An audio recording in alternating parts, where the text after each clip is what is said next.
मेरे प्रिय आत्मन, मित्रों ने बहुत से प्रश्न पूछे हैं। सबसे पहले एक मित्र ने पूछा है कि मैंने बोलने के लिए सेक्स या काम का विषय क्यों चुना है। इसकी थोड़ी सी कहानी है।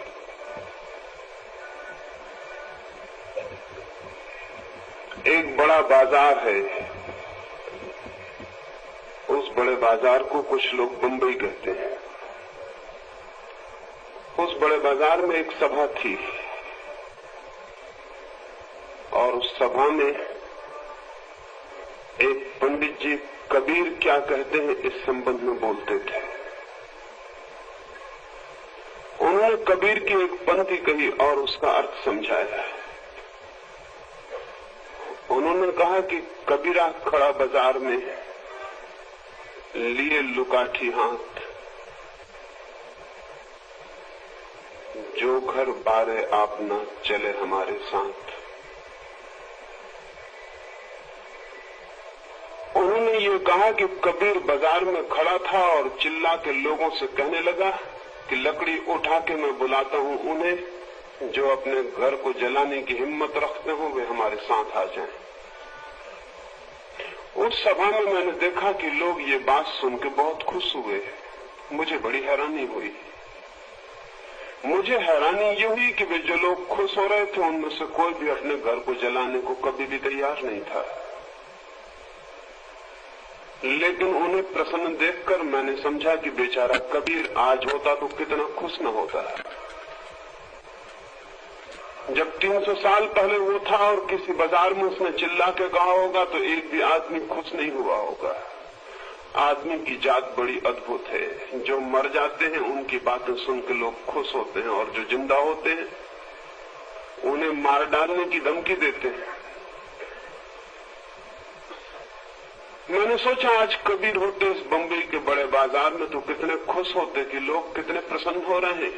कबीर जी क्या कहते हैं इसको सुन के लोग प्रसन्न हो रहे हैं। कबीर जी को सुन के वे कभी भी प्रसन्न नहीं हुए थे। लेकिन लोगों को प्रसन्न देखकर मुझे ऐसा लगा कि जो लोग अपने घर को जलाने के लिए भी हिम्मत रखते हैं और खुश होते हैं उनसे आज कुछ दिल की बातें कही जाएं। तो मैं भी वो उसी धोखे में आ गया जिसमें कबीर और क्राइस्ट और सारे लोग हमेशा आते रहे। तो मैंने लोगों से सत्य की कुछ बात कहनी चाहिए और सत्य के संबंध में कोई बात कहनी हो तो उन असत्यों को सबसे पहले तोड़ देना जरूरी है जो आदमी ने सत्य समझ रखे हैं, जिन्हें हम सत्य समझते हैं। और जो सत्य नहीं है, जब तक उन्हें न तोड़ दिया जाए तब तक सत्य क्या है उसे जानने की तरफ कोई कदम नहीं उठाया जा सकता है। मुझे कहा गया था उस सभा में कि मैं प्रेम के संबंध में कुछ कहूं और मुझे लगा कि प्रेम के संबंध में तब तक बात समझ में नहीं आ सकती जब तक कि हम काम और सेक्स के संबंध में कुछ गलत धारणाएं लिए हुए बैठे।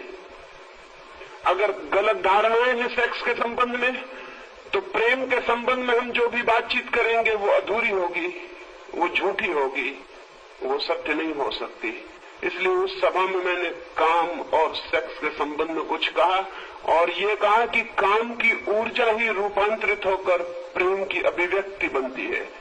एक आदमी खाद खरीद लाता है गंदी और बदबू से भरी हुई, और अगर अपने घर के पास ढेर लगा ले तो सड़क पर से निकलना मुश्किल हो जाएगा, इतनी दुर्गंध वहां फैलेगी। लेकिन एक दूसरा आदमी उसी खाद को बगीचे में डालता है और फूलों के बीज डालता है। फिर वे बीज बड़े होते हैं, पौधे बनते हैं और फूल आते हैं और फूलों की सुगंध पास पड़ोस के घरों में निमंत्रण बन के पहुंच जाती है। राह से निकलते हुए लोगों को भी वो सुगंध छूती है।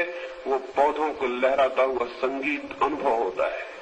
लेकिन शायद ही कभी आपने सोचा हो कि फूलों से जो सुगंध बन के प्रकट हो रहा है वो वही दुर्गंध है जो खाद से प्रकट होती थी। खाद की दुर्गंध बीजों से गुजर के फूलों की सुगंध बन जाती है। दुर्गंध सुगंध बन सकती है। काम प्रेम बन सकता है, लेकिन जो काम के विरोध में हो जाएगा वो उसे प्रेम कैसे बनाएगा?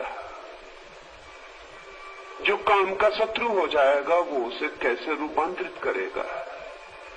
इसलिए काम को, सेक्स को समझना जरूरी है, ये मैंने वहां कहा, और उसे रूपांतरित करना जरूरी है। मैंने सोचा था जो लोग सिर हिलाते थे घर जल जाने पर, वे लोग मेरी बातें सुनकर बड़े खुश होंगे, लेकिन मुझसे गलती हो गई। जब मैं मंच से उतरा तो उस मंच पर जितने नेता थे, जितने संयोजक थे, वो सब भाग चुके थे। वो मुझे उतरते वक्त मंच पर कोई भी नहीं मिले। वे शायद अपने घर चले गए होंगे, कहीं घर में आग न लग जाए उसे बुझाने का इंतजाम करने भाग गए थे। मुझे धन्यवाद देने को भी संयोजक वहां नहीं थे।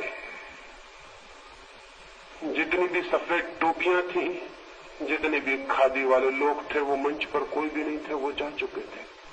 नेता बड़ा कमजोर होता है, वो अनुयायियों के पहले भाग जाता है। लेकिन कुछ हिम्मतवर लोग जरूर ऊपर आए। कुछ बच्चे आए, कुछ बच्चियां आई, कुछ बूढ़े, कुछ जवान, और उन्होंने मुझसे कहा कि आपने वो बात हमें कही है जो हमें किसी ने भी कभी नहीं कही, और हमारी आंखें खोल दी हैं। हमें बहुत ही प्रकाश अनुभव हुआ है। तो फिर मैंने सोचा कि उचित होगा कि इस बात को और ठीक से पूरी तरह कहा जाए, इसलिए ये विषय मैंने आज यहाँ चुना। इस 4 दिनों में वो उस कहानी जो वहां अधूरी रह गई थी उसे पूरे करने का एक कारण ये था कि लोगों ने मुझे कहा, और वो उन लोगों ने कहा जिनका जीवन को समझने की हार्दिक चेष्टा है, और उन्होंने चाहा कि मैं पूरी बात कहूं। एक तो कारण ये था, और दूसरा कारण ये था कि वे जो लोग भाग गए थे मंच से, उन्होंने जगह जगह जाके कहना शुरू कर दिया कि मैंने तो ऐसी बातें कही हैं जिनसे धर्म का विनाश हो जाएगा, मैंने तो ऐसी बातें कही हैं जिनसे कि लोग अधार्मिक हो जाएंगे। तो मुझे लगा कि उनका भी कहना पूरा स्पष्ट हो सके, उनको भी पता चल सके कि लोग सेक्स के संबंध में समझ के अधार्मिक होने वाले नहीं है। नहीं समझा है उन्होंने आज तक, इसलिए अधार्मिक हो गए हैं। अज्ञान अधार्मिक बना सकता है, ज्ञान कभी भी अधार्मिक नहीं बना सकता। और अगर ज्ञान अधार्मिक बनाता हो तो मैं कहता हूं कि ऐसा ज्ञान उचित है जो अधार्मिक बना दे उस अज्ञान की वजह से, अज्ञान की बजाय जो कि धार्मिक बनाता हो। क्योंकि जो अज्ञान धार्मिक बनाता हो तो वो धर्म भी 2 कौड़ी का है, जो अज्ञान की बुनियाद पर खड़ा होता हो। धर्म तो वही सत्य है जो ज्ञान के आधार पर खड़ा होता है। और मुझे नहीं दिखाई पड़ता कि ज्ञान मनुष्य को कभी भी कोई हानि पहुंचा सकता है। हानि हमेशा अंधकार से पहुंचती है और अज्ञान से। इसलिए अगर मनुष्य जाति भ्रष्ट हो गई, यौन के संबंध में विकृत और विक्षिप्त हो गई, सेक्स के संबंध में पागल हो गई, तो उसका जिम्मा उन लोगों पर नहीं है जिन्होंने सेक्स के संबंध में ज्ञान की खोज की है। उसका जिम्मा उन नैतिक, धार्मिक और थोथे साधु संतों पर है जिन्होंने मनुष्य को हजारों वर्षों से अज्ञान में रखने की चेष्टा की। ये मनुष्य जाति कभी की सेक्स से मुक्त हो गई होती, लेकिन नहीं ये हो सका। नहीं हो सका उनकी वजह से जो अंधकार कायम रखने की चेष्टा कर रहे हैं। तो मैंने समझा कि अगर थोड़ी सी किरण से इतनी बेचैनी हुई है तो फिर पूरे प्रकाश की चर्चा कर लेनी उचित है, ताकि साफ हो सके कि ज्ञान मनुष्य को धार्मिक बनाता है या अधार्मिक बनाता है। ये कारण था, इसलिए ये विषय चुना। और अगर ये कारण ना होता तो शायद मुझे अचानक ख्याल ना आता इसे चुनने का, शायद इस पर मैं कोई बात ना करता। इस लिहाज से वे लोग धन्यवाद के पात्र हैं जिन्होंने अवसर पैदा कर दिया और ये विषय मुझे चुनना पड़ा। और अगर आपको धन्यवाद देना हो तो मुझे मत देना, वो भारतीय विद्या भवन में जिन्होंने सभा आयोजित की थी उनको धन्यवाद देना। उन्होंने ही ये विषय चुनवा दिया है, मेरा इसमें कोई हाथ नहीं।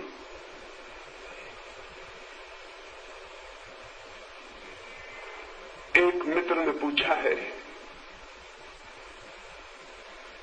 मैंने कहा कि काम का रूपांतरण ही प्रेम बनता है, तो उन्होंने पूछा है कि माँ का बेटे के लिए प्रेम, क्या वो भी काम है, वो भी सेक्स है? और भी कुछ लोगों ने इसी तरह के प्रश्न पूछे। इसे थोड़ा समझ लेना उपयोगी होगा। अगर मेरी बात आपने ध्यान से सुनी है तो मैंने कहा कि सेक्स के अनुभव के बड़ी गहराइयां हैं जिन तक आदमी पहुंच भी नहीं पाता है। 3 तल है सेक्स के अनुभव के, वो मैं आपसे कहूं। एक तल तो शरीर का तल है, बिल्कुल फिजियोलॉजिकल। एक आदमी वेश्या के पास जाता है, उससे जो सेक्स का अनुभव होता है वो शरीर से गहरा नहीं हो सकता। वैश्या शरीर बेच सकती है, मन नहीं बेचा जा सकता, और आत्मा के बेचने का तो कोई उपाय नहीं। शरीर मिल सकता है। एक आदमी बलात्कार करता है तो बलात्कार में किसी का मन भी नहीं मिल सकता और किसी की आत्मा भी नहीं। शरीर पर बलात्कार किया जा सकता है, आत्मा पर बलात्कार करने का न कोई उपाय खोजा जा सका है न खोजा जा सकता है। तो बलात्कार में भी जो अनुभव होगा वो शरीर का होगा। सेक्स का प्राथमिक अनुभव शरीर से ज्यादा गहरा नहीं होता है, लेकिन शरीर के अनुभव पर ही जो रुक जाते हैं वो सेक्स के पूरे अनुभव को उपलब्ध नहीं होते। उन्हें मैंने जो गहराइयों की बातें कही है उसका उन्हें कोई भी पता नहीं चल सकता। और अधिक लोग शरीर के तल पर ही रुक गए। इस संबंध में ये भी जान लेना जरूरी है कि जिन देशों में भी प्रेम के बिना विवाह होता है उस देश में सेक्स शरीर के तल पर ही रुक जाता है, उससे गहरा नहीं जा सकता है। विवाह 2 शरीरों का हो सकता है, विवाह 2 आत्माओं का नहीं। 2 आत्माओं का प्रेम हो सकता है। तो अगर प्रेम से विवाह निकलता हो तब तो विवाह एक गहरा अर्थ ले लेता है। और अगर विवाह 2 पंडितों के और 2 जोशियों के हिसाब किताब से निकलता हो और जाति के विचार से निकलता हो और धन के विचार से निकलता हो तो वैसा विवाह कभी भी शरीर से ज्यादा गहरा नहीं जा सकता। लेकिन ऐसे विवाह का एक फायदा है, शरीर मन की बजाय ज्यादा स्थिर चीज है।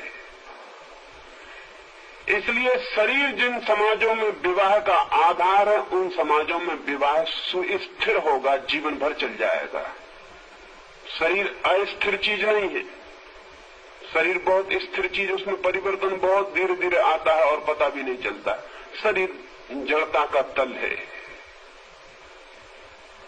इसलिए जिन समाजों ने यह समझा कि विवाह को स्थिर बनाना जरूरी है, एक ही विवाह पर्याप्त हो, बदलाहट की जरूरत ना पड़े, उनको प्रेम अलग कर देना पड़ा, क्योंकि प्रेम होता है मन से और मन चंचल है।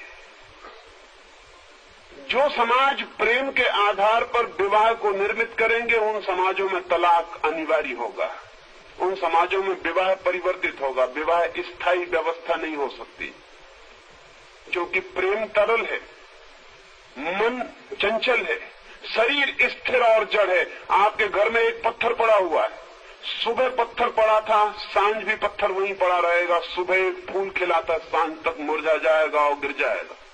फूल जिंदा है, जन्मेगा, जिएगा, मरेगा।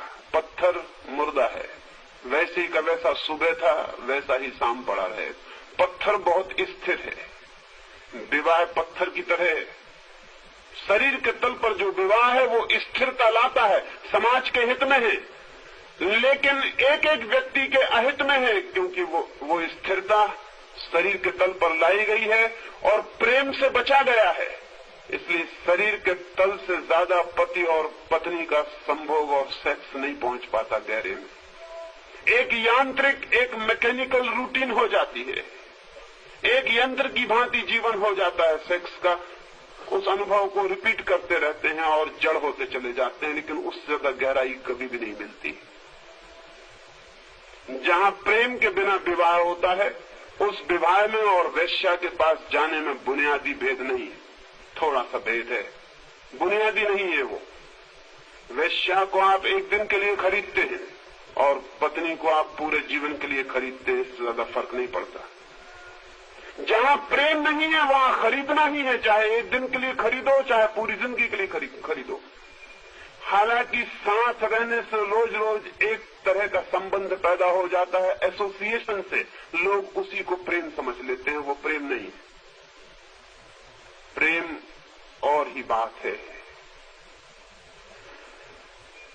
शरीर के तल पर विवाह है, इसलिए शरीर के तल से गहरा संबंध कभी भी नहीं उत्पन्न हो पाता। ये एक तल है। दूसरा तल है सेक्स का, मन का तल, साइकोलॉजिकल। वातशायन से लेकर पंडित कोक तक जिन लोगों ने भी इस तरह के शास्त्र लिखे हैं सेक्स के बाबत, वो शरीर के तल से गहरे नहीं जाते। दूसरा तल है मानसिक। जो लोग प्रेम करते हैं और फिर विवाह में बंधते हैं, उनका सेक्स शरीर के तल से थोड़ा गहरा जाता है, वो मन तक जाता है, उसकी गहराई साइकोलॉजिकल है। लेकिन वो भी रोज रोज पुनरुक्त होने से थोड़े दिनों में शरीर के तल पर आ जाता है और यांत्रिक हो जाता है। पश्चिम ने जो व्यवस्था विकसित की है 200 वर्षों में प्रेम विवाह की, वो मानसिक तल तक सेक्स को ले जाती, और इसीलिए पश्चिम में समाज अस्त व्यस्त हो गया है, क्योंकि मन का कोई भरोसा नहीं है। वो आज कहता है कुछ, कल कुछ कहने लगता है, सुबह कुछ कहता है, सांझ कुछ कहने लगता है, घड़ी भर पहले कुछ कहता है, घड़ी भर बाद कुछ कहने लगता है। शायद आपने सुना होगा कि बायरन ने जब शादी की तो कहते हैं तब तक वो कोई 60-70 स्त्रियों से संबंधित रह चुका था। एक स्त्री ने उसे मजबूर ही कर दिया विवाह के लिए, तो उसने विवाह किया। और जब वो चर्च से उतर रहा था विवाह करके, अपनी पत्नी का हाथ में लेकर, घंटियां बज रही हैं चर्च की, मोमबत्तियां भी जो जलाई गई हैं जल रही हैं, अभी जो मित्र स्वागत करने आए थे वो विदा हो रहे हैं, और वो अपनी पत्नी का हाथ पकड़ के सामने खड़ी घोड़ा गाड़ी में बैठने के लिए चर्च की सीढ़ियां उतर रहा है। तभी उसे चर्च के सामने ही एक और स्त्री जाती हुई दिखाई पड़ी। एक क्षण को वो भूल गया अपनी पत्नी को, उसके हाथ को, अपने विवाह को। सारा प्राण उस स्त्री का पीछा करने लगा। जाके वो गाड़ी में बैठा बहुत ईमानदार आदमी रहा होगा, उसने अपनी पत्नी से कहा कि तूने कुछ ध्यान दिया, एक अजीब घटना घट गई। कल तक तुझसे मेरा विवाह नहीं हुआ था तो मैं विचार करता था कि तू मुझे मिल पाएगी या नहीं, तेरे सिवाय मुझे कोई भी नहीं दिखाई पड़ता था। और आज जबकि विवाह हो गया, मैं तेरा हाथ पकड़ के नीचे उतर रहा हूं, मुझे एक स्त्री दिखाई पड़ी गाड़ी के उस तरफ जाती हुई, और तू मुझे भूल गई और मेरा मन उस स्त्री का पीछा करने लगा। और एक क्षण को मुझे लगा कि काश ये स्त्री मुझे मिल जाए। मन इतना चंचल है। तो जिन लोगों को समाज को व्यवस्थित रखना था, उन्होंने मन के तल पर सेक्स को नहीं जाने दिया, उन्होंने शरीर के तल पर रोक लिया। विवाह करो, प्रेम नहीं, फिर विवाह से प्रेम आता हो तो आए, ना आता हो ना आए। शरीर के तल पर स्थिरता हो सकती है, मन के तल पर स्थिरता बहुत मुश्किल है। लेकिन मन के तल पर सेक्स का अनुभव शरीर से ज्यादा गहरा होता है। पूरब की बजाय पश्चिम का सेक्स का अनुभव ज्यादा गहरा है। तो पश्चिम के जो मनोवैज्ञानिक हैं, फ्रायड से जुंग तक, उन सारे लोगों ने जो भी लिखा है वो सेक्स की दूसरी गहराई है, वो मन की गहराई। लेकिन मैं जिस सेक्स की बात कर रहा हूं वो तीसरा तल है, वो ना आज तक पूरब में पैदा हुआ है ना पश्चिम में। वो तीसरा तल है स्पिरिचुअल, वो तीसरा तल है आध्यात्मिक। शरीर के तल पर भी एक स्थिरता है क्योंकि शरीर जड़ है, और आत्मा के तल पर भी एक स्थिरता है क्योंकि आत्मा के तल पर कोई परिवर्तन कभी होता ही नहीं। वहां सब शांत है, वहां सब सनातन है। बीच बीच में एक तल है मन का, जहां तरलता पारे की तरह तरल है मन, जरा में बदल जाता है। पश्चिम मन के साथ प्रयोग कर रहा है, इसलिए विवाह टूट रहा है, परिवार नष्ट हो रहा है। मन के साथ विवाह और परिवार खड़े नहीं रह सकते।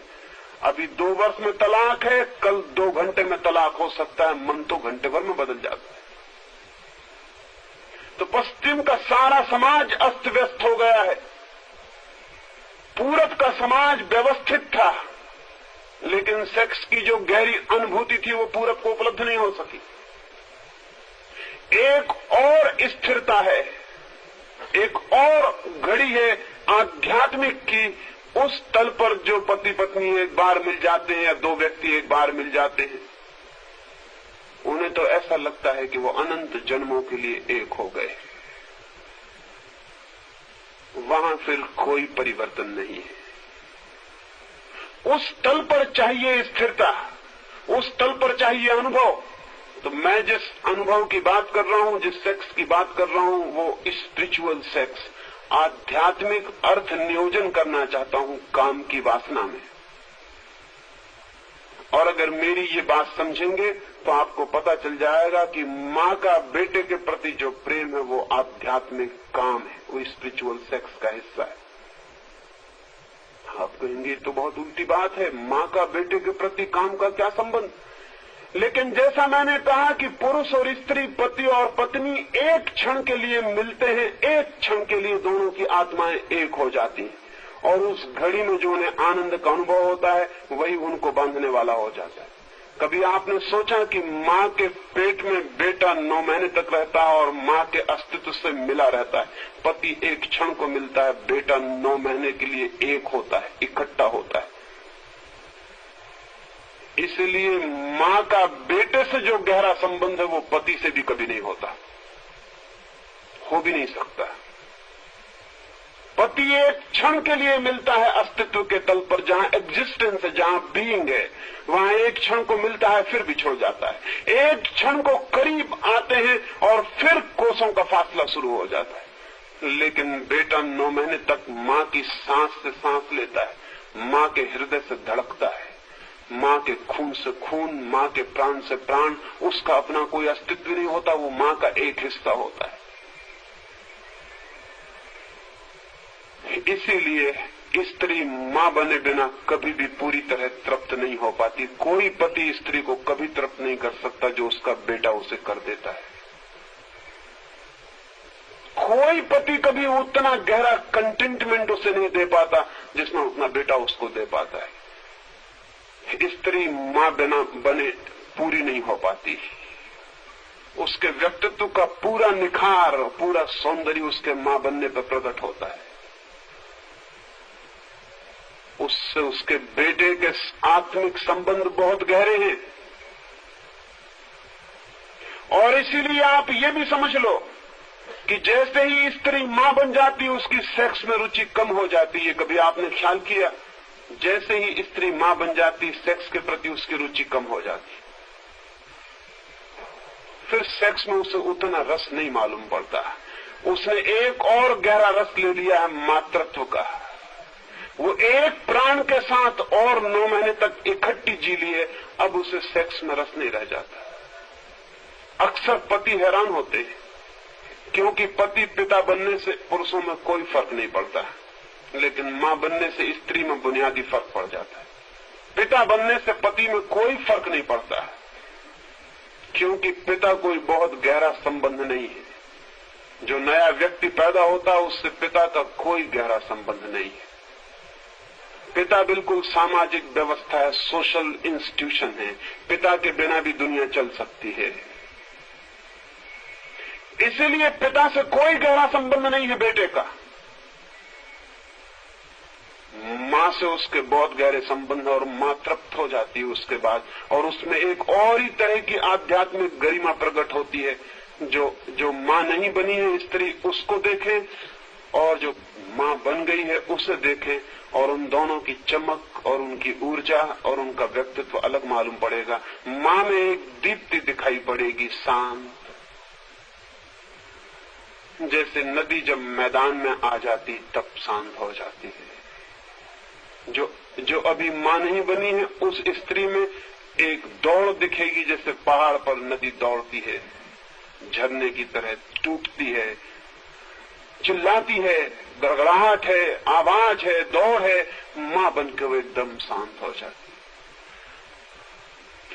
इसीलिए मैं आपसे संदर्भ में ये भी कहना चाहता हूं कि जिन स्त्रियों को सेक्स का पागलपन सवार हो गया, जैसे पश्चिम में, वो इसीलिए मां नहीं बनना चाहती क्योंकि मां बनने के बाद सेक्स का रस कम हो जाता है। पश्चिम की स्त्री मां बनने से इंकार करती है क्योंकि मां बनी कि सेक्स का रस गया। सेक्स का रस तभी तक रह सकता है जब तक वो मां ना बने। तो पश्चिम की अनेक हुकूमतें घबरा गई इस बात से कि ये रोग अगर बढ़ता चला गया तो उनकी संख्या का क्या होगा। हम यहाँ घबरा रहे हैं कि हमारी संख्या न बढ़ जाए, पश्चिम में मुल्क घबरा रहे हैं कि उनकी संख्या कहीं कम न हो जाए, क्योंकि स्त्रियों का अगर इतने तीव्र रूप से ये भाव पैदा हो जाए कि मां बनने से सेक्स का रस कम हो जाता है और वो मां न बनना चाहे तो क्या किया जा सकता है? कोई कानूनी जबरदस्ती की जा सकती है। किसी को संतति नियमन के लिए तो कानूनी जबरदस्ती भी की जा सकती है कि हम जबरदस्ती बच्चे नहीं होने देंगे, लेकिन किसी स्त्री को मजबूर नहीं किया जा सकता कि बच्चे पैदा करने ही पड़ेंगे।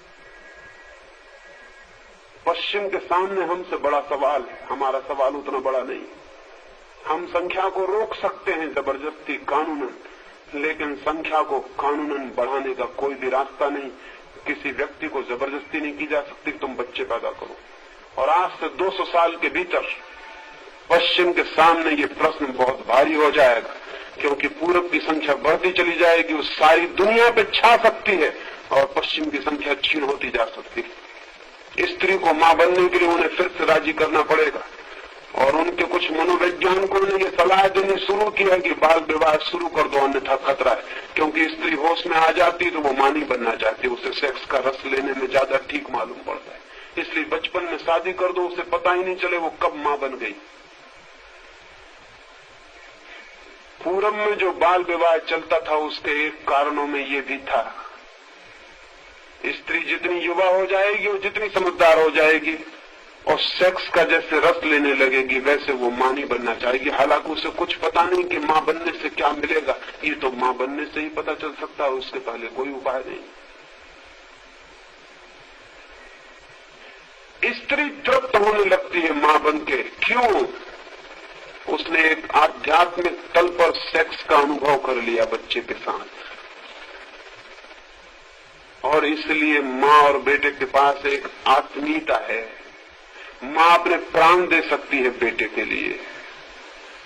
मां बेटे के प्राण लेने की कल्पना भी नहीं कर सकती। पत्नी पति के प्राण ले सकती है, लिए हैं अनेक बार, और अगर नहीं भी लेती तो पूरी जिंदगी में प्राण लेने की हालत पैदा कर देती।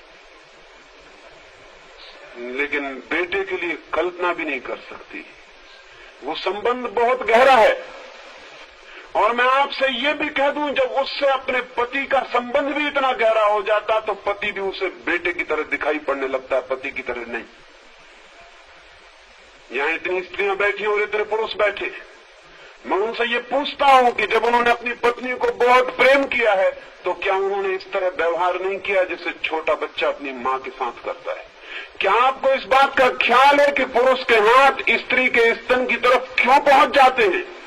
वो छोटे बच्चे के हाथ हैं जो अपनी मां के स्तन की तरफ जा रहे हैं। जैसे ही पुरुष स्त्री के प्रति गहरे प्रेम से भरता है, उसके हाथ उसके स्तन की तरफ बढ़ते हैं। क्यों? स्तन से क्या संबंध है सेक्स का? स्तन से कोई संबंध नहीं। स्तन से मां और बेटे का संबंध है। बचपन से वो जानता रहा है बेटे का संबंध स्तन से है, और जैसे ही पुरुष गहरे प्रेम से भरता है वो बेटा हो जाता है। और स्त्री का हाथ कहां पहुंच जाता है? वो पुरुष के सिर पे पहुंच जाता है, उसके बालों में उंगलियां चली जाती। वो पुराने बेटे की याद है, वो पुराने बेटे का सिर है जिसे उसने सहलाया है। इसलिए अगर ठीक से प्रेम आध्यात्मिक तल तक विकसित हो जाए तो पति आखिर में बेटा हो जाता है। और बेटा हो जाना चाहिए तो आप समझिए कि हमने तीसरे तल पर सेक्स का अनुभव किया, अध्यात्म के तल पर, स्पिरिचुअलिटी के तल पर। इस तल पर एक संबंध है जिसका हमें कोई पता ही नहीं। पति पत्नी का संबंध उसकी तैयारी है, उसका अंत नहीं है, वो यात्रा की शुरुआत है, पूर्णता नहीं है। इसलिए पति पत्नी सदा कष्ट में रहते हैं, क्योंकि वो यात्रा है। यात्रा सदा कष्ट में होती, मंजिल पे शांति मिलती है। पति पत्नी कभी शांत नहीं हो सकते, वो बीच की यात्रा है। और अधिक लोग यात्रा में ही खत्म हो जाते, मुकाम पे कभी पहुंच ही नहीं पाते। इसलिए पति पत्नी के बीच एक इनर कॉन्फ्लिक्ट 24 घंटे चलती है। 24 घंटे एक कलह चलती है, जिससे हम प्रेम करते हैं, उसी के साथ 24 घंटे कलह चलती। लेकिन न पति समझता न पत्नी समझती कि कलह का कारण क्या है। पति सोचता है कि शायद दूसरी स्त्री होती तो सब ठीक हो जाता, पत्नी सोचती कि शायद दूसरा पुरुष होता तो सब ठीक हो जाता। ये जोड़ा गलत हो गया। लेकिन मैं आपसे कहता हूं कि दुनिया भर के जोड़ों का यही अनुभव है। और आपको अगर बदलने का मौका दे दिया जाए तो इतना ही फर्क पड़ेगा, जैसे कि कुछ लोग अर्थी को लेके मरघट जाते हैं, कंधे पर रख के अर्थी को, एक कंधा दुखने लगता है तो उठा के दूसरे कंधे पर रख लेते हैं। थोड़ी देर राहत मिलती है, कंधा बदल गया, थोड़ी देर बाद पता चलता है कि बोझ उतना का ही उतना ही फिर शुरू हो गया है। पश्चिम में इतने तलाक हो रहे हैं, उनका अनुभव यह है कि दूसरी स्त्री 10-5 दिन के बाद पहली स्त्री फिर साबित हो जाती है, दूसरा पुरुष 15 दिन के बाद पहला पुरुष फिर साबित हो जाता है। इसके कारण गहरे हैं। इसके कारण इस स्त्री और इस पुरुष से संबंधित नहीं है। इसके कारण इस बात से संबंधित है कि स्त्री और पुरुष का, पति और पत्नी का संबंध बीच की यात्रा का संबंध है। वो मुकाम नहीं है, वो अंत नहीं। अंत तो वही होगा जहां स्त्री मां बन जाएगी और पुरुष फिर बेटा हो जाएगा। तो मैं आपसे कह रहा हूं कि मां और बेटे का संबंध आध्यात्मिक काम का संबंध है। और जिस दिन स्त्री और पुरुष में, पति और पत्नी में भी आध्यात्मिक काम का संबंध उत्पन्न होगा, उस दिन फिर मां बेटे का संबंध स्थापित हो जाएगा। और वो स्थापित हो जाए तो एक तृप्ति, जिसको मैंने कहा कंटेंटमेंट, अनुभव होगा। और उस अनुभव से ब्रह्मचर्य फलित होता है। तो ये मत सोचें कि मां और बेटे के संबंध में कोई काम नहीं है, आध्यात्मिक काम है। अगर हम ठीक से कहें तो आध्यात्मिक काम को ही प्रेम कह सकते हैं। वो प्रेम है। स्पिरिचुअल जैसे ही सेक्स हो जाता है, वो प्रेम हो जाता है।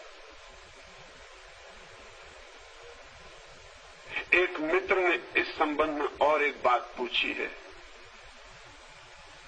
उन्होंने पूछा है कि आपको हम सेक्स पर कोई अथॉरिटी, कोई प्रमाणिक व्यक्ति नहीं मान सकते हैं। हम तो आपसे ईश्वर के संबंध में पूछने आए थे और आप सेक्स के संबंध में बताने लगे। हम तो सुनने आए थे ईश्वर के संबंध। तो आप हमें ईश्वर के संबंध में बताइए। उन्हें शायद पता नहीं कि जिस व्यक्ति को हम सेक्स के संबंध में भी अथॉरिटी नहीं मान सकते, उससे ईश्वर के संबंध में पूछना फिजूल है। क्योंकि जो पहली सीढ़ी के संबंध में कुछ नहीं जानता, उससे आप अंतिम सीढ़ी के संबंध में पूछना चाहते हैं।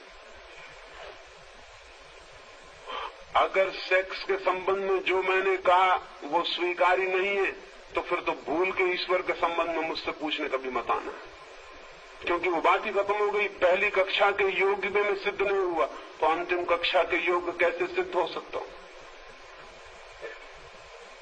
लेकिन उनके पूछने का कारण है, अब तक काम को और राम को दुश्मन की तरह देखा जाता रहा है, सेक्स को और परमात्मा को दुश्मन की तरह देखा जाता रहा है।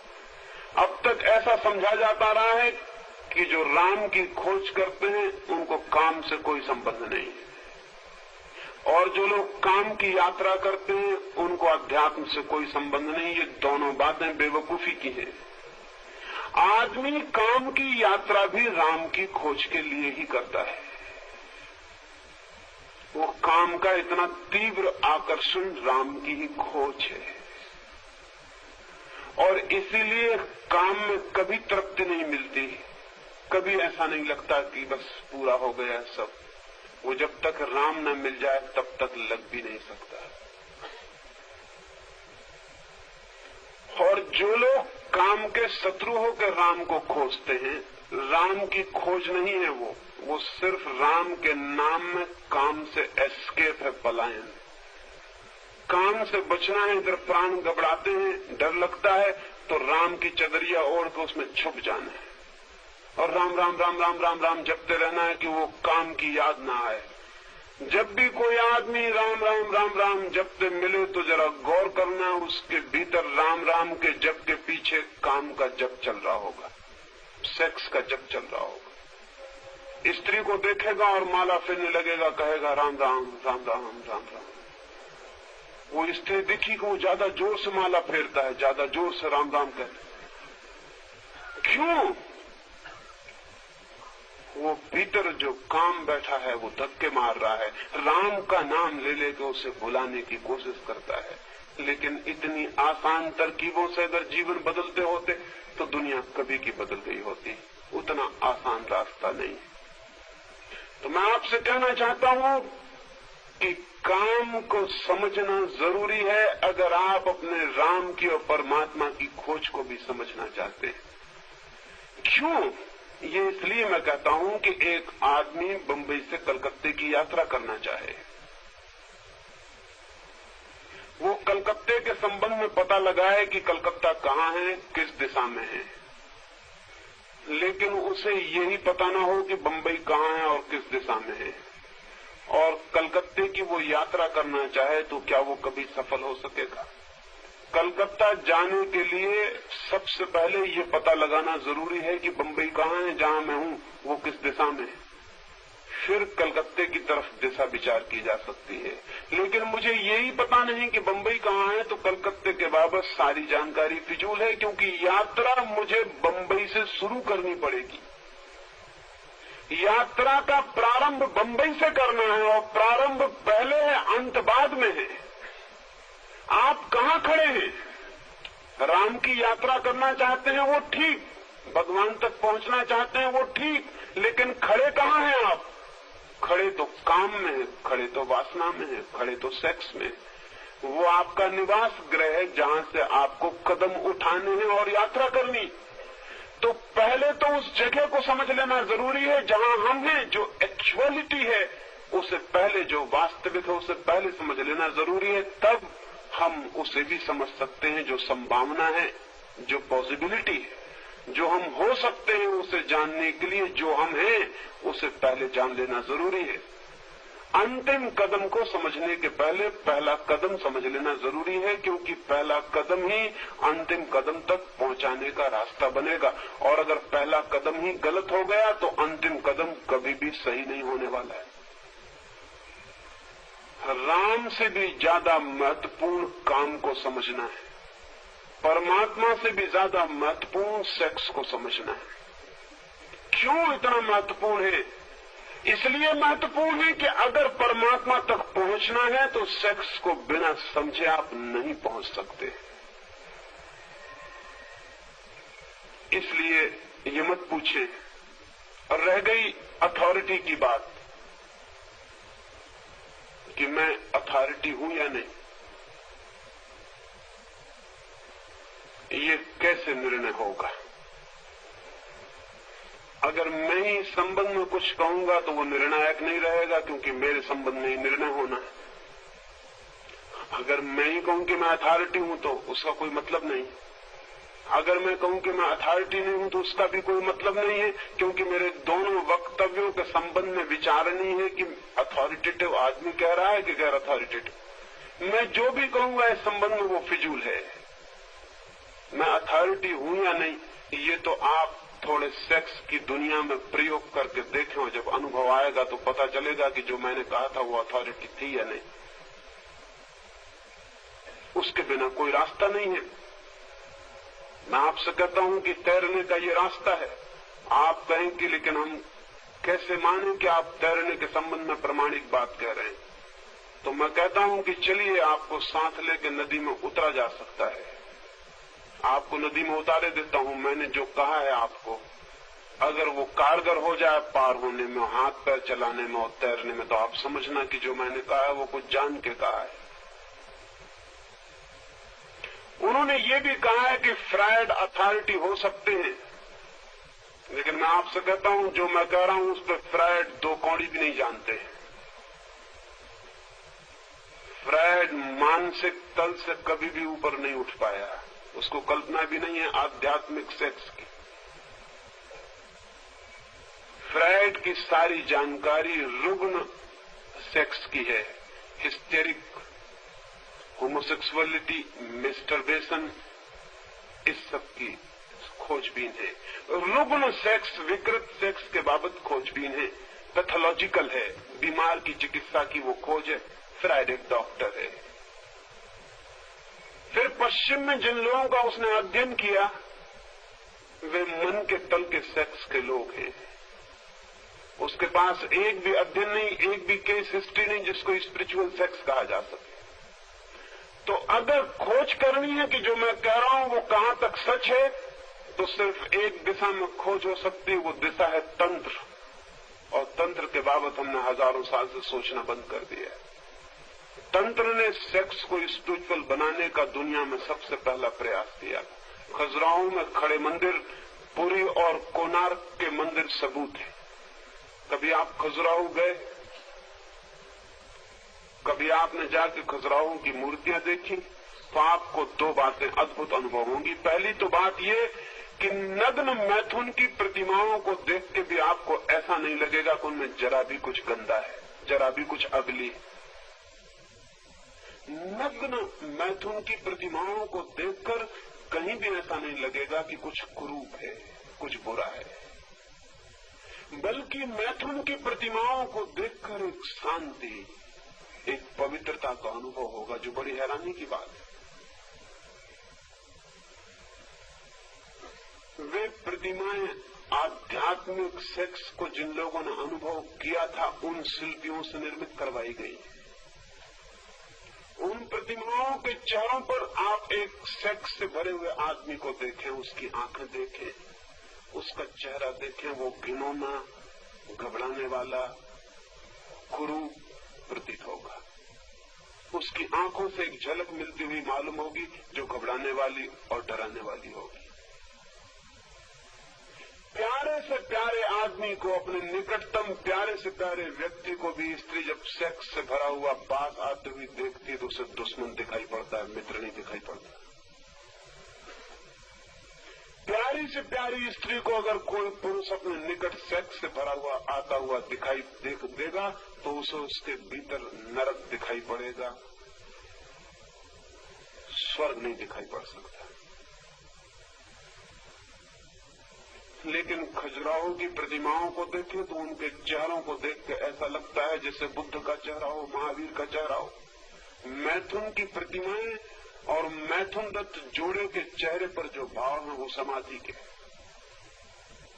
और सारी प्रतिमाओं को देख लें और पीछे एक हल्की सी शांति की झलक छूट जाएगी और कुछ भी नहीं। और एक आश्चर्य आपको अनुभव होगा। आप सोचते होंगे कि नंगी तस्वीरें और मूर्तियां देखकर आपके भीतर कामुकता पैदा होगी। तो मैं आपसे कहता हूं फिर आप देर न करें, उसी पे खजुराहो चले जाएं।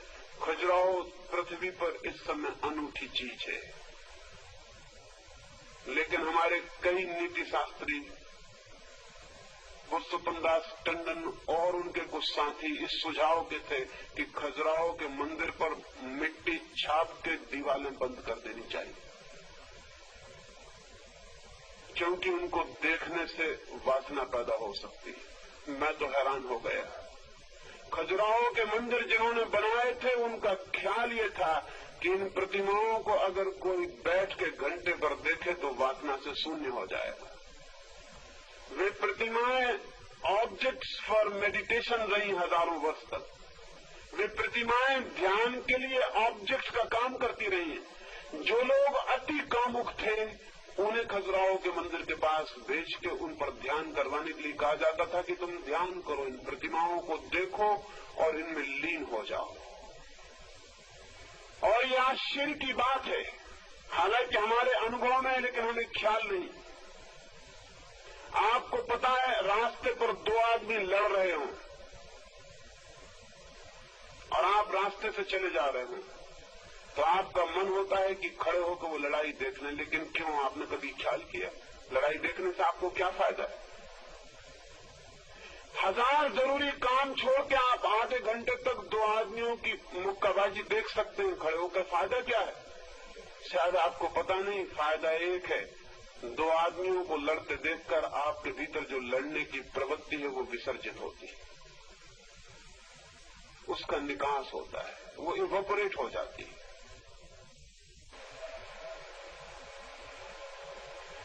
अगर मैथुन की प्रतिमा को कोई घंटे भर तक शांत बैठ के ध्यान मग्न होकर देखे तो उसके भीतर जो मैथुन करने का पागल भाव है वो विलीन हो जाता है। एक मनोवैज्ञानिक के पास एक आदमी को लाया गया था। वो एक दफ्तर में काम करता है और अपने मालिक से, अपने बॉस से बहुत रुष्ट है। मालिक उससे कुछ भी कहता तो उसे बहुत अपमान मालूम होता है और उसके मन में होता है कि निकालूं जूता और इसे मार दूं। लेकिन मालिक को जूता कैसे मारा जा सकता है? हालांकि ऐसे नौकर कम ही होंगे जिनके मन में ये ख्याल ना आता हो कि निकालूं जूता और मार दूं। ऐसा नौकर खोजना मुश्किल है। अगर आप मालिक हैं तो भी आपको पता होगा, और आप अगर नौकर हैं तो भी आपको पता होगा कि नौकर के मन में नौकर होने की भारी पीड़ा है और मन होता है कि इसका बदला ले लूं। लेकिन नौकर अगर बदला ले सकता तो नौकर होता क्यों? तो वो बेचारा मजबूर है और दबाए चला जाता है, दबाए चला जाता है। फिर तो हालत उसकी ऐसी रुग्ण हो गई कि उसे ये डर पैदा हो गया कि किसी दिन आवेश में मैं जूता मार ही न दूं, तो वो जूता घर ही छोड़ जाता है। लेकिन दफ्तर में उसे जूते की दिन भर याद आती है, और जब भी मालिक दिखाई पड़ता है वो पैर टटोल कर देखता है कि जूता, लेकिन जूता तो वो घर छोड़ाया और खुश होता है कि अच्छा हुआ मैं छोड़ाया। किसी दिन आवेश के क्षण में निकल आए जूता तो मुश्किल हो गई। लेकिन घर जूता छोड़ाने से जूते से मुक्ति नहीं होती। जूता उसका पीछा करने लगा। वो कागज पर कुछ भी बनाता है तो जूता बन जाता है। वो रजिस्टर पर कुछ ऐसे ही लिख रहा है और पाता है कि जूते ने आकार लेना शुरू कर दिया। उसके प्राणों में जूता गिरने लगा है।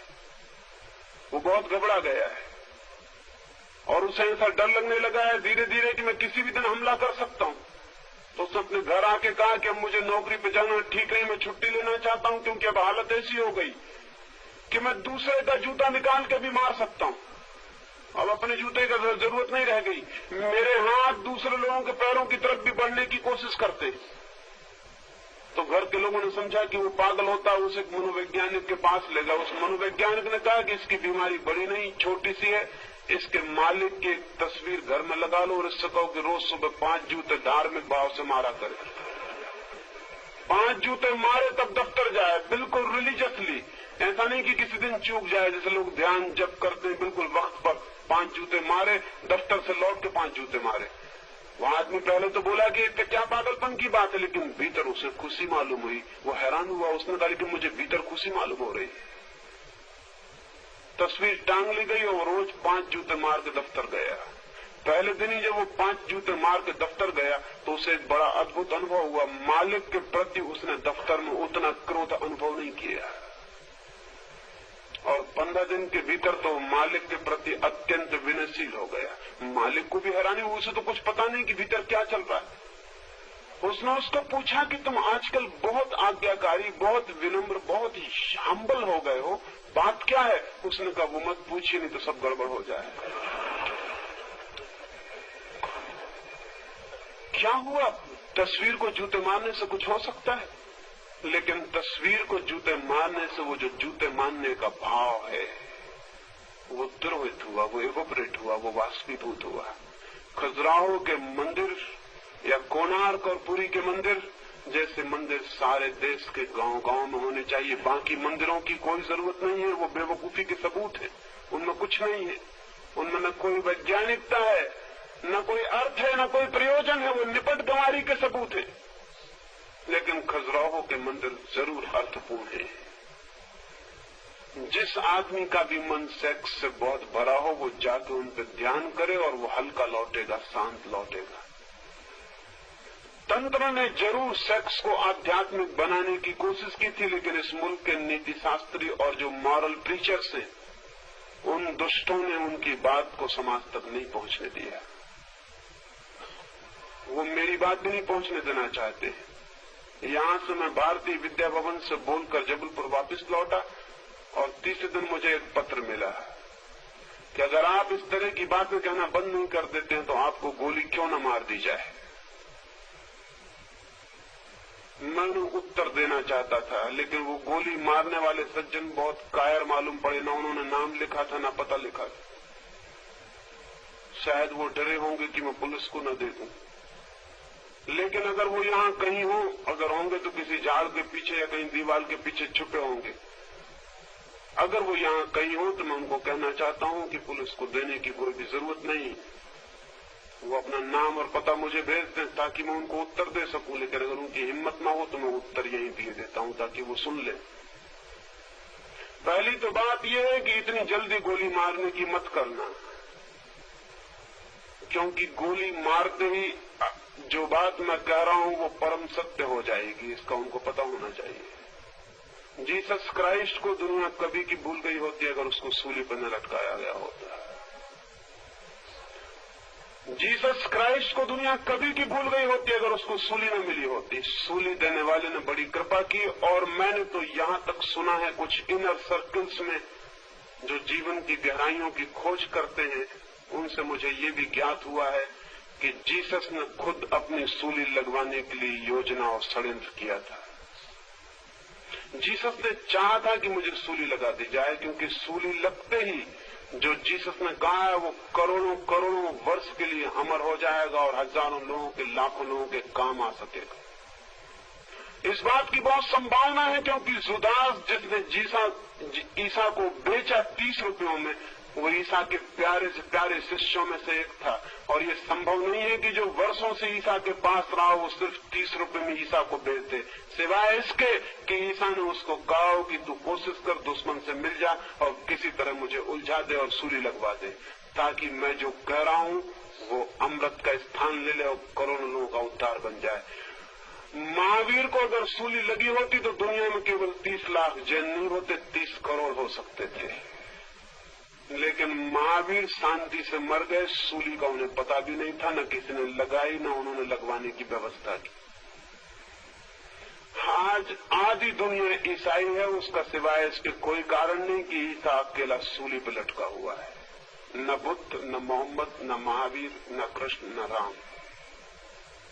सारी दुनिया भी ईसाई हो सकती है। वो सूली पर लटकने से ये फायदा हो गया। तो मैं उनसे कहता हूं कि जल्दी मत करना, नहीं तो नुकसान में पड़ जाओगे। दूसरी बात ये कहना चाहता हूं कि घबराएं न वो। मेरे इरादे खाट पे मरने के हैं भी नहीं। मैं पूरी कोशिश करूंगा कि कोई न कोई गोली मार ही दे, तो मैं खुद ही कोशिश करूंगा। जल्दी उनको करने की आवश्यकता नहीं है। समय आने पर मैं चाहूंगा कि कोई गोली मार ही दे। जिंदगी भी काम आती है और गोली लग जाए तो मौत भी काम आती है और जिंदगी से ज्यादा काम आ जाती है। जिंदगी जो नहीं कर पाती वो गोली लगी हुई मौत कर देती है। अब तक हमेशा ये भूल की है दुश्मनों ने, नासमझी की है। सुकरात को जिन्होंने सूली पर लटका दिया, जिन्होंने जहर पिला दिया, मंसूर को जिन्होंने सूली पर लटका दिया, और अभी गोडसे ने गांधी को गोली मार दी। गोडसे को पता नहीं कि गांधी के भक्त और गांधी के अनुयायी गांधी को इतने दूर तक स्मरण कराने में कभी भी सफल नहीं हो सकते थे जितना अकेले गोडसे ने कर दिया है। और अगर गांधी ने मरते वक्त जब उन्हें गोली लगी और हाथ जोड़ के गोडसे को नमस्कार किया होगा तो बड़ा अर्थपूर्ण था वो नमस्कार। वो अर्थपूर्ण था कि मेरा अंतिम शिष्य सामने आ गया, अब जो मुझे आखिर और हमेशा के लिए अमर कर किए दे रहा है। भगवान ने आदमी भेज दिया जिसकी जरूरत थी। जिंदगी का ड्रामा, वो जो जिंदगी की कहानी है वो बहुत उलझी हुई है, वो इतनी आसान नहीं है। खाट पे मरने वाले हमेशा के लिए मर जाते हैं, गोली खा के मरने वालों का मरना बहुत मुश्किल हो जाता है।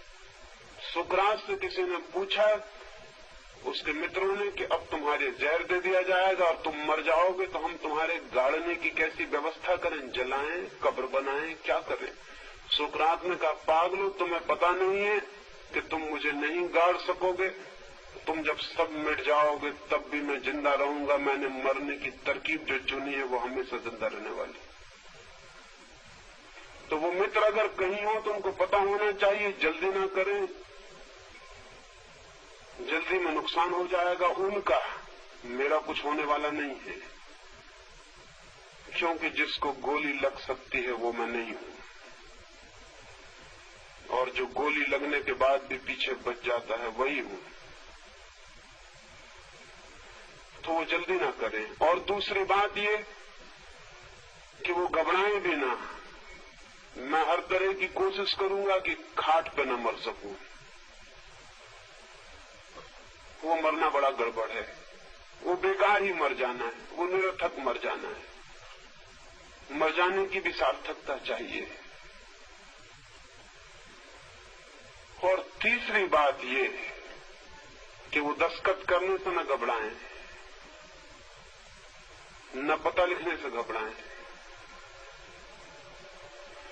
क्योंकि अगर मुझे लगे कि कोई आदमी मारने को तैयार हो गया है तो वो जहां मुझे बुलाएगा मैं चुपचाप बिना किसी को खबर किए वहां आने को हमेशा तैयार हूं, ताकि उस पर पीछे कोई मुसीबत ना आए। लेकिन ये पागलपन सूझते हैं। इस तरह के धार्मिक, और जिस बेचारे ने लिखा है उसने यही सोच के लिखा है कि वो धर्म की रक्षा कर रहा है। उसने यही सोच के लिखा है कि मैं धर्म को मिटाने की कोशिश कर रहा हूं, वो धर्म की रक्षा कर रहा है। उसकी नीयत में कहीं कोई खराबी नहीं है, उसके भाव बड़े अच्छे और बड़े धार्मिक हैं। ऐसे धार्मिक लोग तो दुनिया को दिक्कत में डालते रहे, उनकी नीयत बड़ी अच्छी लेकिन बुद्धि मूढ़ता की। तो हजारों साल से तथाकथित नैतिक लोगों ने जीवन के सत्यों को पूरा पूरा प्रकट होने में बाधा डाली है, उसे प्रकट नहीं होने दिया। नहीं प्रकट होने के कारण एक अज्ञान व्यापक हो गया, और उस अज्ञानी अंधेरी रात में हम टटोल रहे हैं, भटक रहे हैं, गिर रहे हैं।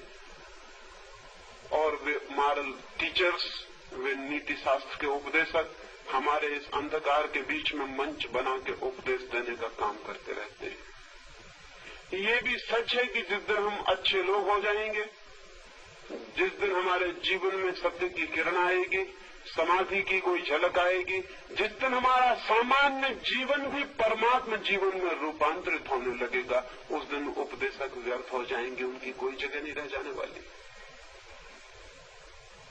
उपदेशक तभी तक सार्थक है जब तक लोग अंधेरे में भटकते हैं। गांव में चिकित्सक की तभी तक जरूरत है जब तक लोग बीमार पड़ते हैं। जिस दिन आदमी बीमार पड़ना बंद कर देगा उस दिन चिकित्सक को विदा कर देनी पड़ेगी। तो हालांकि चिकित्सक ऊपर से बीमार का इलाज करता हुआ मालूम पड़ता है, लेकिन भीतर से उसके प्राणों की आकांक्षा यही होती है कि लोग बीमार पड़ते रहें। ये बड़ी उल्टी बात है, क्योंकि चिकित्सक जीता है लोगों के बीमार पड़ने पर। उसका प्रोफेशन बड़ा कंट्राडिक्टरी है, उसका धंधा बड़ा विरोधी है। कोशिश तो उसकी यह है कि लोग बीमार पड़ते रहें, और जब मलेरिया फैलता है और फ्लू की हवाएं आती हैं तो भगवान को एकांत में धन्यवाद देता है, क्योंकि ये धंधे का वक्त आया, सीजन। मैंने सुना है एक रात एक मधुशाला में बड़ी देर तक कुछ मित्र आके खाना पीना करते रहे, शराब पीते रहे। उन्होंने खूब मौज की, और जब वो चलने लगे आधी रात को तो शराब खाने के मालिक ने अपनी पत्नी को कहा कि भगवान को धन्यवाद, बड़े भले लोग आए, ऐसे लोग रोज आते रहे तो कुछ ही दिनों में मालामाल हो जाए। विदा होते मेहमानों को सुनाई पड़ गया, और जिसने पैसे चुकाए थे उसने कहा कि दोस्त भगवान से प्रार्थना करोगे हमारा भी धंधा रोज चलता रहे तो हम तो रोज आए। चलते चलते उस शराब घर के मालिक ने पूछा कि भाई तुम्हारा धंधा क्या है? उसने कहा मेरा धंधा पूछते हो, मैं मरघट पर लकड़ियां बेचता हूं मुर्दों के लिए।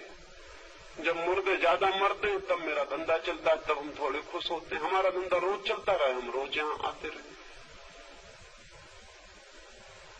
चिकित्सक का धंधा है कि लोगों को ठीक करे, लेकिन फायदा, लाभ और शोषण इसमें है कि लोग बीमार पड़ते रहे। तो एक हाथ से चिकित्सक ठीक करता है और उसके प्राणों की प्रार्थना होती है कि मरीज जल्दी ठीक ना हो जाए।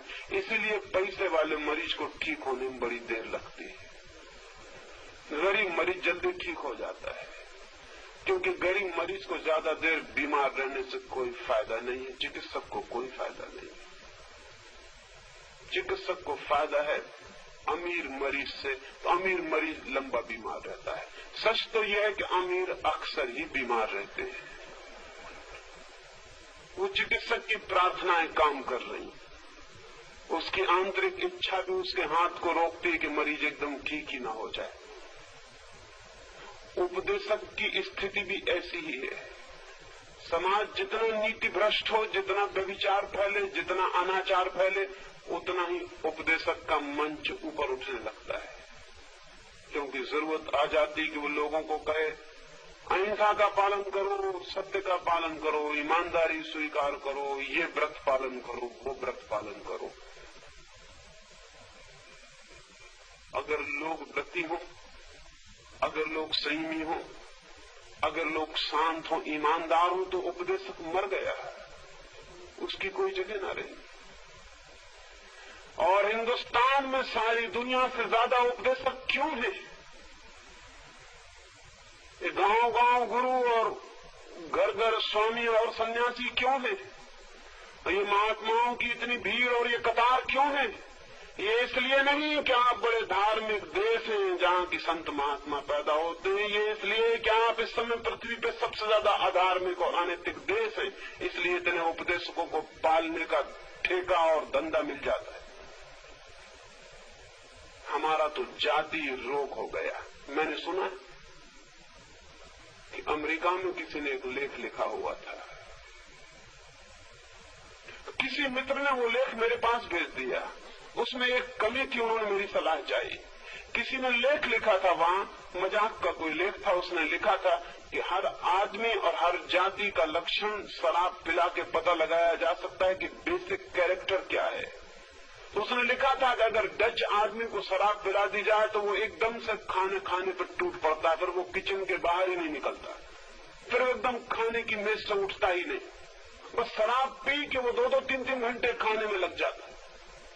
अगर फ्रेंच को शराब पिला दी जाए तो शराब पीने के बाद वो एकदम नाच गाने के लिए तत्पर हो जाता है, और अगर अंग्रेज को शराब पिला दी जाए तो वो एकदम चुप होकर कोने में मौन हो जाता है। वो वैसे ही चुप बैठा रहता है, और शराब पी ली तो उसका कैरेक्टर वो और चुप हो जाता है। ऐसे दुनिया के सारे लोगों के लक्षण थे, लेकिन भूल से या अज्ञान के वश भारत के बाबत कुछ भी नहीं लिखा था। तो किसी मित्र ने मुझे लेख भेजा और कहा कि आप भारत के कैरेक्टर के बाबत क्या कहते हैं? अगर भारतीय को शराब पिलाई जाए तो क्या होगा? तो मैंने कहा कि वो तो जग जाहिर बात है, भारतीय शराब पिएगा और तत्काल उपदेश देना शुरू कर देगा। उसकी कैरेक्टरिस्टिक, वो उनका जातीय गुण है।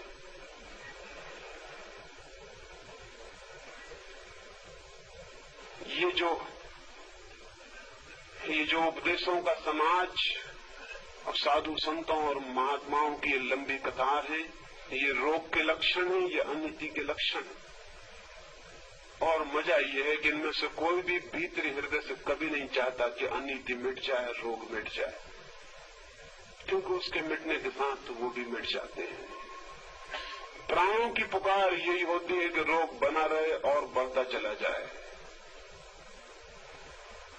और उस रोग को बढ़ाने के लिए जो सबसे सुगम उपाय है वो यह है कि जीवन के संबंध में सर्वांगीण ज्ञान उत्पन्न न हो सके, और जीवन के जो सबसे ज्यादा गहरे केंद्र हैं, जिनके अज्ञान के कारण अनीति और व्यभिचार और भ्रष्टाचार फैलता है, उन केंद्रों को आदमी कभी भी न जान सके, क्योंकि उन केंद्रों को जान लेने के बाद मनुष्य के जीवन से अनीति तत्काल विदा हो सकती है।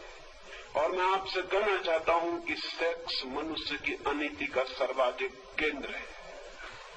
मनुष्य के व्यभिचार का, मनुष्य की विकृति का सबसे मौलिक, सबसे आधारभूत केंद्र वहां है, और इसलिए धर्मगुरु उसकी बिल्कुल बात नहीं करना चाहते।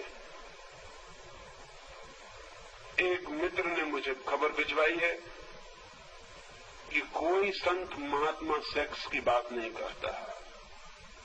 और आपने सेक्स की बात की तो हमारे मन में आपका आदर बहुत कम हो गया है।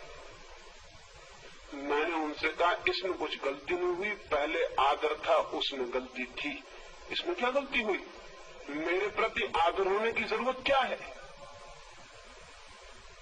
मुझे आदर देने का प्रयोजन क्या है?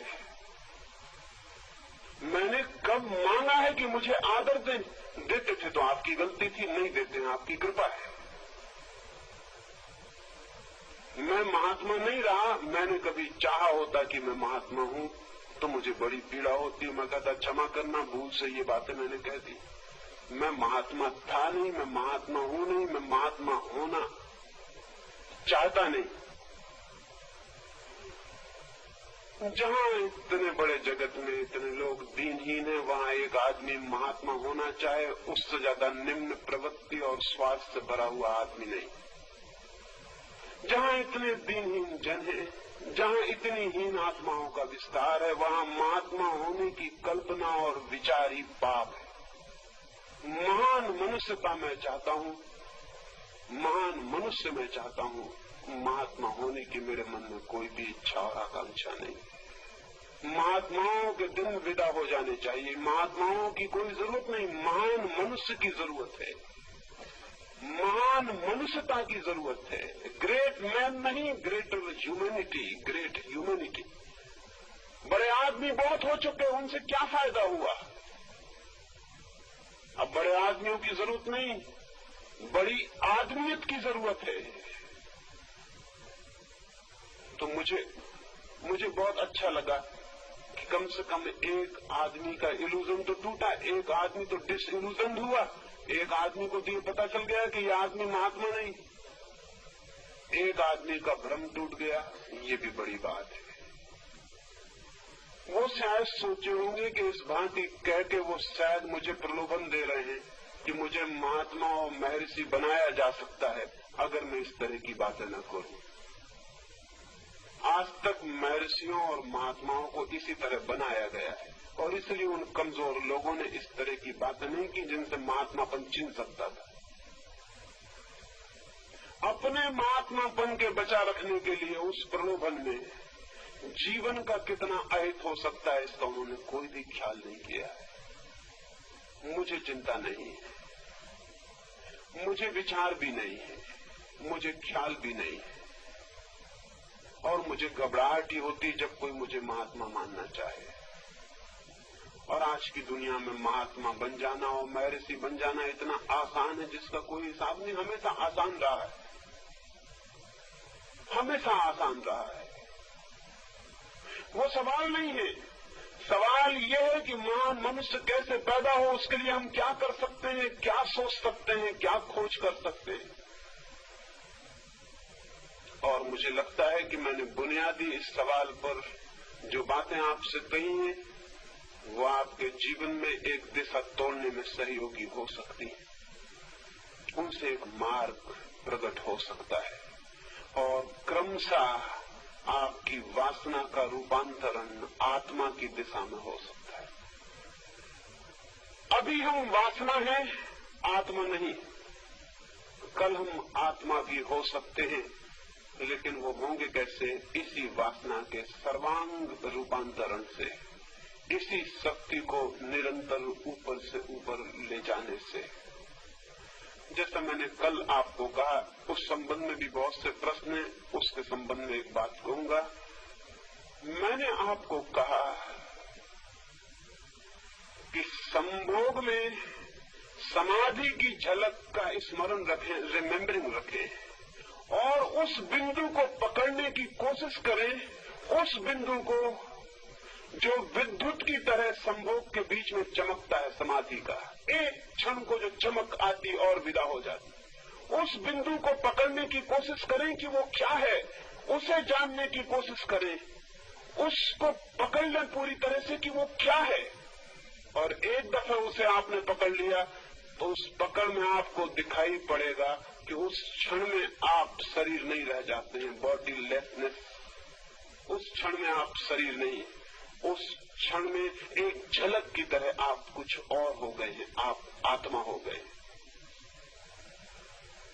और वो झलक आपको दिखाई पड़ जाए, तो फिर उस झलक के लिए ध्यान के मार्ग से श्रम किया जा सकता है। उस झलक को फिर ध्यान की तरफ से पकड़ा जा सकता है। उस झलक को फिर ध्यान के रास्ते से जाके परिपूर्ण रूप से, पूरे रूप से जाना और जिया जा सकता है। और वो अगर हमारे ज्ञान, जानने और जीवन का हिस्सा बन जाए तो आपके जीवन में सेक्स की कोई जगह नहीं रह जाएगी। एक मित्र ने पूछा है कि अगर इस भांति सेक्स विदा हो जाएगा तो दुनिया में संतति का क्या होगा? अगर इस भांति सारे लोग समाधि का अनुभव करके ब्रह्मचर्य को उपलब्ध हो जाएंगे तो बच्चों का क्या होगा? जरूर इस भांति के बच्चे पैदा नहीं होंगे जिस भांति आज पैदा होते हैं। ये ढंग कुत्ते, बिल्लियों और इल्लियों का तो ठीक है, आदमियों का ठीक नहीं। ये कोई ढंग है? ये कोई बच्चों की कतार लगाए चले जाना, निरर्थक, अर्थहीन, बिना जाने पूछे ये भीड़ पैदा करते चले जाना। ये भीड़ कितनी हो गई? ये भीड़ इतनी हो गई है कि वैज्ञानिक कहते हैं कि अगर 100 वर्ष तक इसी भांति बच्चे पैदा होते रहे और कोई रुकावट नहीं लगाई जा सकती तो जमीन पर टहनी हिलाने के लिए भी जगह नहीं बचेगी। हमेशा आप सभा में ही खड़े हुए मालूम होंगे, जहां जाएंगे वहीं सभा मालूम होगी। सभा करना बहुत मुश्किल हो जाएगा। टहनी हिलाने की जगह नहीं रह जाने वाली 100 साल के भीतर अगर यही स्थिति रही। वो मित्र ठीक पूछते हैं कि अगर इतना ब्रह्मचर्य उपलब्ध होगा तो बच्चे कैसे पैदा होंगे? उनसे भी मैं एक और बात कहना चाहता हूं, वो भी अर्थ की है और आपके ख्याल में आ जानी चाहिए।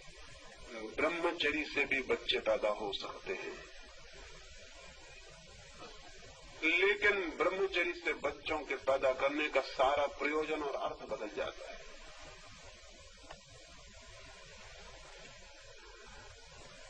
काम से बच्चे पैदा होते हैं, सेक्स से बच्चे पैदा होते हैं।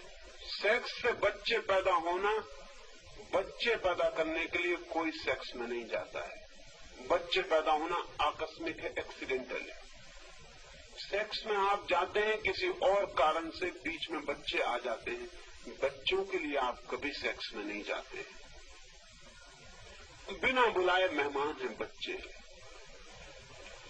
और इसीलिए बच्चों के प्रति आपके मन में वो प्रेम नहीं हो सकता जो बिना बुलाए मेहमानों के प्रति कब होता है।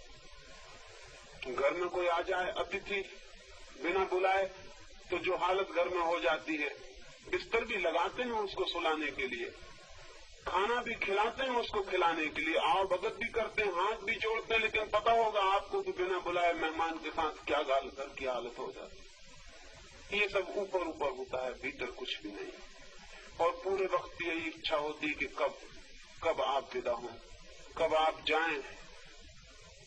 बिना बुलाए बच्चों के साथ भी दुर्व्यवहार होगा, सद्व्यवहार नहीं हो सकता, क्योंकि उन्हें हमने कभी चाहा न था, कभी हमारे प्राणों की वो आकांक्षा न थे।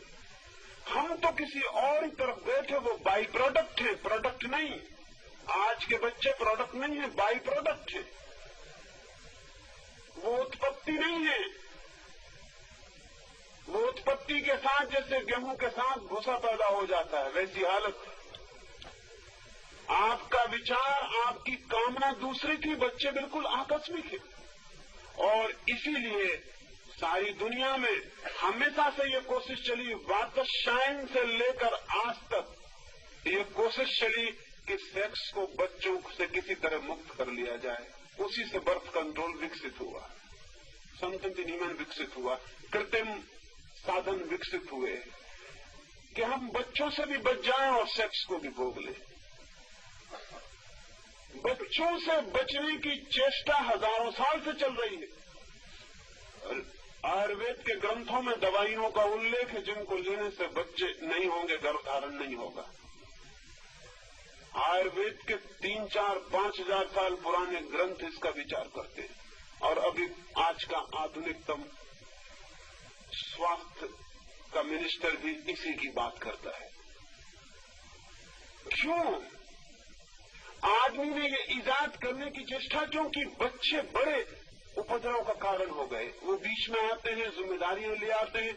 और भी एक खतरा, बच्चों के आते से ही स्त्री परिवर्तित हो जाती है। पुरुष भी बच्चे नहीं चाहता, नहीं होते हैं तो चाहता है। इस कारण नहीं कि बच्चों से प्रेम है, बल्कि अपनी संपत्ति से प्रेम है। कल मालिक कौन होगा?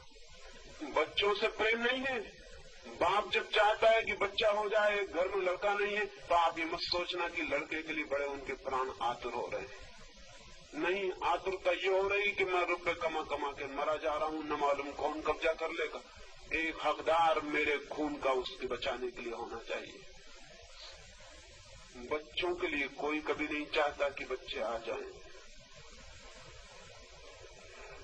बच्चों से हम बचने की कोशिश करते रहे, लेकिन बच्चे पैदा होते चले गए। हमने संभोग किया और बच्चे बीच में आ गए। वो उसके साथ जुड़ा हुआ संबंध था। ये काम जन्य संतति है, ये बाई प्रोडक्ट है सेक्सुअलिटी की। और इसलिए मनुष्य इतना रुग्ण, इतना दीनहीन, इतना उदास, इतना चिंतित है। ब्रह्मचर्य से भी बच्चे आएंगे, लेकिन वो बच्चे सेक्स की बाई प्रोडक्ट नहीं होंगे। उन बच्चों के लिए सेक्स एक व्हीकल होगा। उन बच्चों को लाने के लिए सेक्स एक माध्यम होगा। सेक्स से कोई संबंध नहीं होगा। जैसे एक आदमी बैलगाड़ी में बैठ के कहीं गया, उसे बैलगाड़ी से कोई मतलब। वो हवाई जहाज में बैठ के गया, उसे हवाई जहाज से कोई मतलब। आप यहां से बैठ के दिल्ली गए हवाई जहाज में, हवाई जहाज से आपको कोई भी मतलब है, कोई भी संबंध है, कोई भी नाता है? कोई नाता नहीं है। नाता है दिल्ली जाने से। हवाई जहाज सिर्फ व्हीकल है, सिर्फ माध्यम है। ब्रह्मचर्य को जब लोग उपलब्ध हों और संभोग की यात्रा समाधि तक हो जाए, तब भी वे बच्चे चाह सकते हैं। और लेकिन उन बच्चों का जन्म उत्पत्ति होगी, वो प्रोडक्ट होंगे, वो क्रिएशन होंगे, वो सृजन होंगे। सेक्स सिर्फ माध्यम होगा। और जिस भांति अब तक ये कोशिश की गई है, इसे बहुत गौर से सुन लेना, जिस भांति अब तक ये कोशिश की गई है कि बच्चों से बच के सेक्स को भोगा जा सके, वो नई मनुष्यता ये कोशिश कर सकती है कि सेक्स से बच के बच्चे पैदा किए जा सके। मेरी आप बात समझे? ब्रह्मचर्य अगर जगत में व्यापक हो जाए तो हम एक नई खोज करेंगे, जैसे हमने पुरानी खोज की है कि बच्चों से बचा जा सके और सेक्स का अनुभव पूरा हो जाए। इससे उल्टा प्रयोग आने वाले जगत में हो सकता है, जब ब्रह्मचर्य व्यापक होगा, कि सेक्स से बचा जा सके और बच्चे हो जाएं। और ये हो सकता है, इसमें कोई भी कठिनाई नहीं है, इसमें जरा भी कठिनाई नहीं है, ये हो सकता है। ब्रह्मचर्य से जगत के अंत होने का कोई संबंध नहीं। जगत के अंत का होने का संबंध सेक्सुअलिटी से पैदा हो गया। तुम करते जाओ, बच्चे पैदा हो, जगत अंत हो जाएगा। न एटम बम की जरूरत है, न हाइड्रोजन बम की जरूरत है। ये बच्चों की इतनी बड़ी तादाद, ये कतार, ये काम से उत्पन्न हुए कीड़े मकोड़ों जैसी मनुष्यता, ये अपने आप नष्ट हो जाएगी।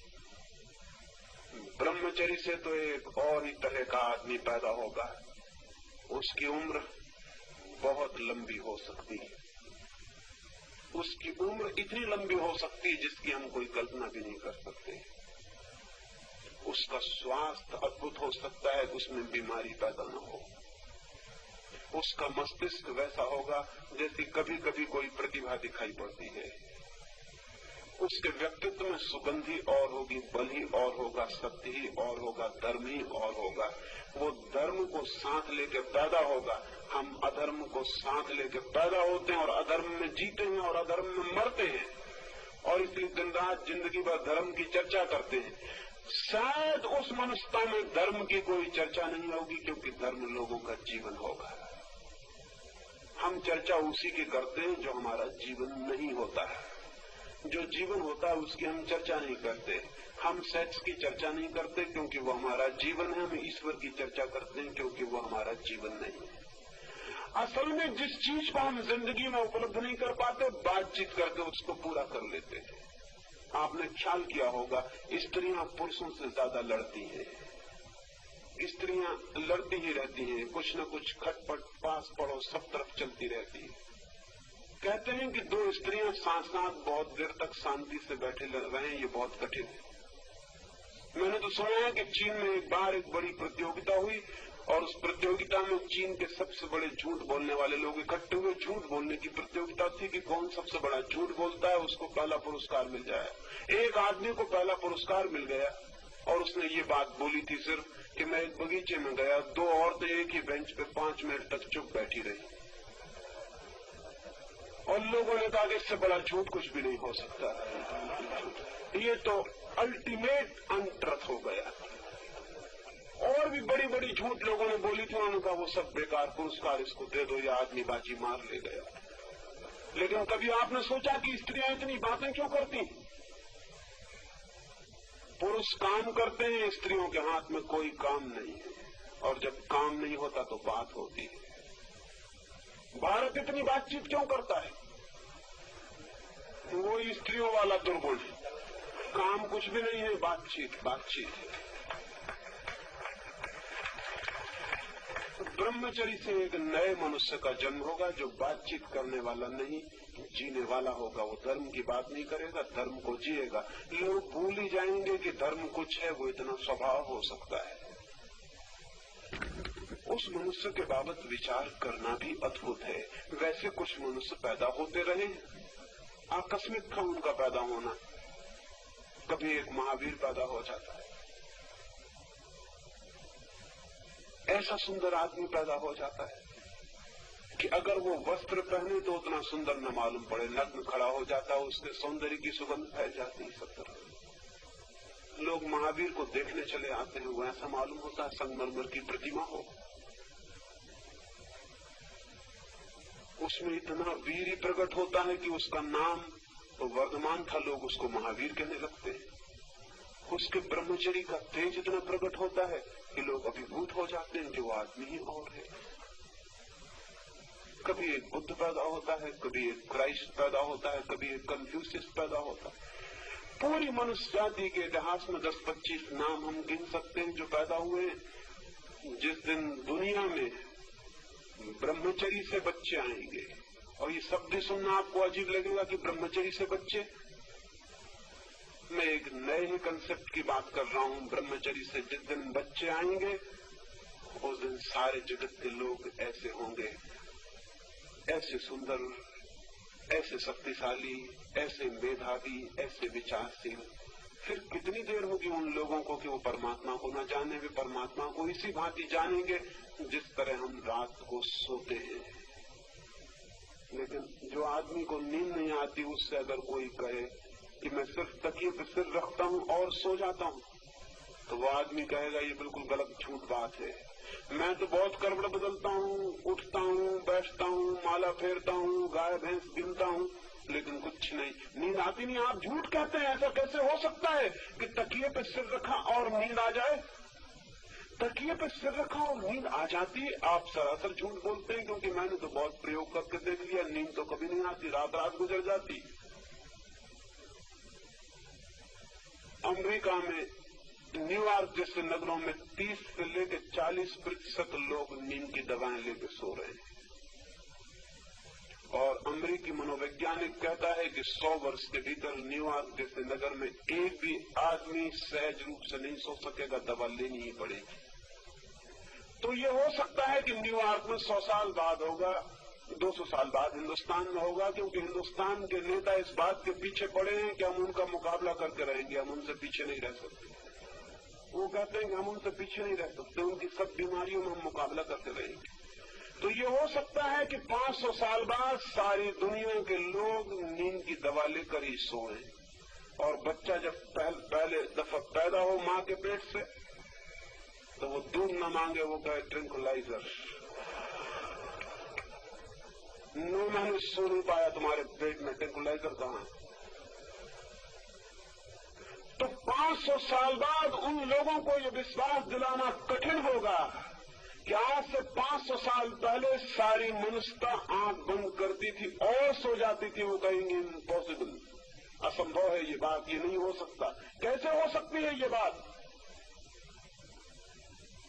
मैं आपसे कहता हूं, उस ब्रह्मचर्य से जो जीवन उपजेगा उसको ये विश्वास करना कठिन हो जाएगा कि लोग चोर थे, लोग बेईमान थे, लोग हत्यारे थे, लोग आत्महत्याएं कर लेते थे, लोग जहर खाते थे, लोग शराब पीते थे, लोग छुरे भोंकते थे, लोग युद्ध करते थे।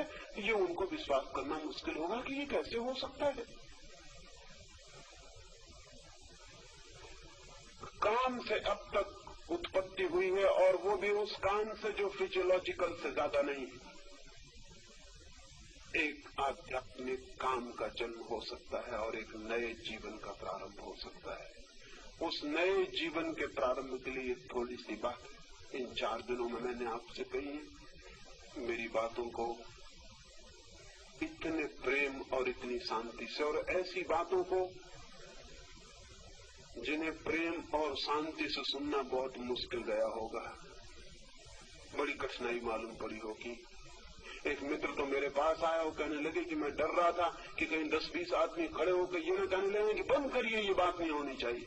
मैंने कहा इतने हिम्मतवर आदमी भी होते तो भी ठीक था। इतने हिम्मतवर आदमी भी कहाँ है कि किसी को कहना कि बंद करिए ये बात। अगर इतने ही हिम्मतवर आदमी इस मुल्क में होते तो बेवकूफों की कतार जो कुछ भी कह रही है मुल्क में, वो कभी की बंद हो गई होती, लेकिन वो बंद नहीं हो पा रही। मैंने कहा मैं तो प्रतीक्षा करता हूं कि कभी कोई बहादुर आदमी खड़े हो कहेगा कि बंद कर दो ये बात, तो उससे कुछ बात करने का मजा होगा। तो ऐसी बातों को जिनसे कि मित्र डरे हुए थे कि कहीं कोई खड़े होकर न कहते आप इतने प्रेम से सुनते रहे, आप बड़े भले आदमी हैं, और जितना आपका ऋण मानूं उतना कम है। अंत में यही कामना करता हूं परमात्मा से कि प्रत्येक व्यक्ति के भीतर जो काम है वो राम के मंदिर तक पहुंचाने की सीढ़ी बन सके। बहुत बहुत धन्यवाद। और अंत में सबके भीतर बैठे हुए परमात्मा को प्रणाम करता